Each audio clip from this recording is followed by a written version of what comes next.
Assalamualaikum warahmatullahi wabarakatuh. Perkenalkan, saya Imelda Tamsir dengan NIM 220305501068 dari kelas F Gizi tahun 2022 Fakultas Ilmu Keolahragaan dan Kesehatan Universitas Negeri Makassar. Pada video kali ini, izinkan saya memaparkan dua topik, yaitu yang pertama 4 fase pada perawatan dan pengobatan gizi buruk pada balita dan 10 langkah tata laksana gizi buruk pada balita di layanan rawat jalan. Nah, pada topik yang pertama ada 4 fase pada perawatan dan pengobatan gizi buruk pada balita, di mana pemulihan anak gizi buruk memerlukan waktu kurang lebih 6 bulan, namun perawatan di layanan rawat inap dapat dilakukan sampai tidak ada komplikasi medis, petting edema bilateral berkurang dan nafsu makan baik, tanpa melihat status gizi berdasarkan indeks antropometri. Tata laksana anak gizi buruk terdiri dari 4 fase perawatan dan pengobatan, namun tidak semua balita gizi buruk akan menjalani 4 fase tersebut. Nah, fase yang pertama itu ada fase stabilisasi, di mana fase stabilisasi merupakan fase awal perawatan yang umumnya berlangsung 1-2 hari, tetapi dapat berlanjut sampai 1 minggu sesuai kondisi klinis anak. Pemantauan pada fase stabilisasi dilakukan dengan mencatat tanda-tanda vital, diantaranya denyut nadi, frekuensi pernafasan, suhu badan, dan volume urin dan berat badan. Kemudian pada poin yang kedua ada fase transisi, di mana fase transisi ini sendiri merupakan masa peralihan dari fase stabilisasi ke fase rehabilitasi dengan tujuan memberi kesempatan tubuh untuk beradaptasi terhadap pemberian energi dan protein yang semakin meningkat. Pemantauan pada fase transisi sama seperti pada fase stabilisasi. Nah, poin yang ketiga ada fase rehabilitasi. Fase ini dapat diberikan di layanan rawat jalan maupun rawat inap. Fase ini adalah fase pemberian makanan untuk tumbuh kejar. Pemberian energi sebesar 150-220 kilokalori dilakukan secara bertahap ditambah makanan yang sesuai berat badan, umumnya berlangsung selama 2-4 minggu. Kemudian fase yang keempat ada fase tidak lanjut. Pada fase ini merupakan lanjutan pemberian makanan untuk tumbuh kejar dengan pemberian makanan keluarga dan pemberian makanan tambahan pemulihan atau PMTP.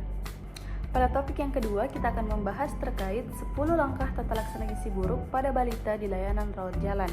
Langkah yang pertama yaitu mencegah dan mengatasi hipoglikemia. Semua balita gizi buruk berisiko mengalami hipoglikemia jika fasilitas setempat tidak memungkinkan untuk memeriksa kadar gula darah. Maka semua anak gizi buruk dianggap menderita hipoglikemia dan segera ditangani dengan memberikan 50 ml larutan glukosa 10%, atau sama dengan 1 sendok teh menjum gula pasir dalam 10 ml air secara oral. Kemudian langkah yang kedua yaitu mencegah dan mengatasi hipotermia.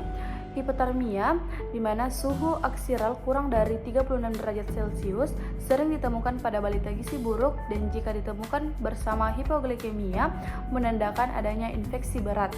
Cadangan energi anak gizi buruk sangat terbatas sehingga tidak mampu memproduksi panas untuk mempertahankan suhu tubuh. Cara mencegah dan mengatasi hipotermia dengan menghangatkan tubuh balita dengan menutup seluruh tubuh termasuk kepala dengan pakaian dan selimut. Kemudian langkah yang ketiga yaitu mencegah dan mengatasi dehidrasi. Diagnosis dan derajat dehidrasi pada balita gizi buruk sulit ditegakkan secara akurat dengan tanda atau gejala klinis saja. Semua balita gizi buruk dengan diare atau penurunan jumlah urin dianggap mengalami dehidrasi. Cara mencegah dan mengatasi dehidrasi yaitu beri resomal yang terbuat dari oralit yang diencerkan. Kemudian ada gula pasir, larutan elektrolit atau mineral mix dengan air. Kemudian langkah yang keempat yaitu memperbaiki gangguan keseimbangan elektrolit. Pada anak gizi buruk terjadi gangguan keseimbangan cairan, elektrolit, dan mineral. Untuk mengatasi gangguan keseimbangan elektrolit tersebut, diberikan mineral mix yang ditambahkan ke dalam formula WHO, yaitu formula 75 dan formula 100 dan resomal. Kemudian langkah kelima yaitu mengobati infeksi.